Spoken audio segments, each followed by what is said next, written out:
that this would mean, and I take your knowledge of it more than my own, this would mean that at 2 o'clock in the morning, at 3 o'clock in the morning, at 4 o'clock in the morning, there will be men kind of walking through from the corner of Greenpoint and Manhattan to the far end of McGinnis and Clay. That's,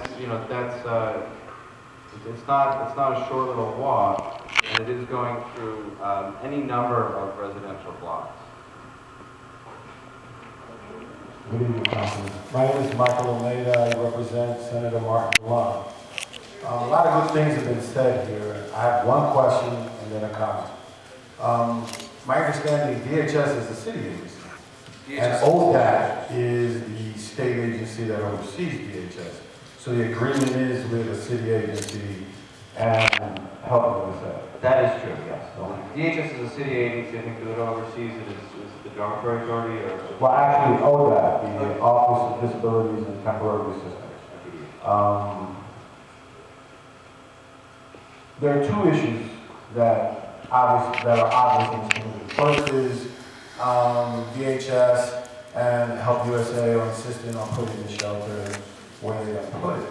You have an existing population. I think with the letter writing campaign and the City Hall campaign, a proposal that can be put by the community is rather than outsource the homeless into this community, use that same facility and that same concept to help this community and the homeless within. You have a lot of stakeholders here who basically understand what the issue is. They can work hand in hand and help with the assessment. And I think the city, and dealing with the city, it's easier to have a counter proposal than just rally and say we're against it. I think that they're more open to understanding, hey, you know what? You do have an issue, maybe if we're going to do this, we're going to do it working with the stakeholders within the community. It might be a suggestion. Our office will definitely help you with that. Well, thank you.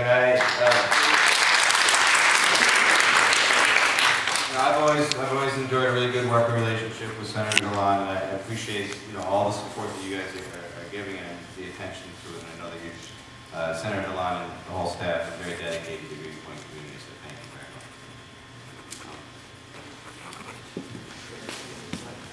much. Hi, my name is Tara, and I live on Clay Street between Manhattan and McGinnis. So I would be between these two facilities, the existing SRO hotel that's there and this new facility. I have a 3-year-old, and there's anywhere from 20 to 30 children on the block at night during the summer. So there's a lot of families that would be impacted. I have 2 ideas. Number one, I think we need some legal counsel to help us fight this. I would hope that maybe there's a lawyer in the Greenpoint community that would work pro bono for us and could give us counsel on exactly what we should do and how we should fight this. I would also suggest that we find somebody from a neighborhood that has successfully fought having a homeless shelter put in their neighborhood. And I know this has happened in Queens, that there was enough of a community rally and enough of a community response that the neighborhood in Queens was able to stop DHS from putting a homeless shelter in their community. And perhaps all of us could contribute $10, we could pay a stipend to somebody, and this person could tell us exactly how they did it, the steps that they went through, and exactly how to fight this. I also have another idea is that Greenpoint was designated as a Superfund site because of the ExxonMobil oil spill, and that millions of dollars have been proposed to be put into the community for the playgrounds. And there was recently a proposal that was written up, and people signed up for what project they thought the Superfund money should be put into. And maybe we could get some of that Superfund money to pay for this building, to take this building and make it into something else. I mean, perhaps we could pay the owner, the Mr. Spiro, whoever he is. We as a community could take the Superfund money and buy that building and turn it into what we want it to be for the community. I mean, these are just some ideas, but I hope that maybe we can reach out to some lawyers in the Greenpoint neighborhood that would help us and take on this case. I think that's an excellent suggestion. I know of a few lawyers. I think they're kind of busy, but I could ask them if they'd be willing to take this on pro bono.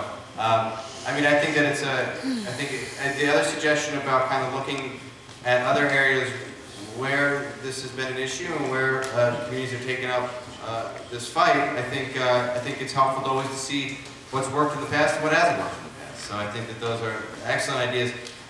The first round of the environmental benefits package, those proposals have already kind of gone in, but there's $25 million coming in from the ExxonMobil thing. So I mean, I think that it should definitely be looked at.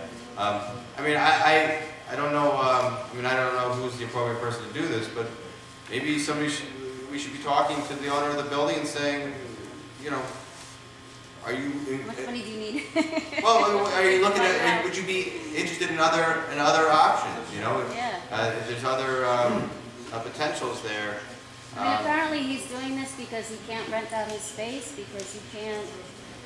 I don't know, to be honest with you. And maybe I'll try reaching out to him. I don't know if he's returned my call. It's a money-making thing. He contracts with the city agency to do something like this, and so yeah, it's about how much money you can get out of it. So when we talk about coming with a counter proposal, with something like the existing community here that needs the help, there are probably about 40 or 50 guys who need the help and that need that kind of facility.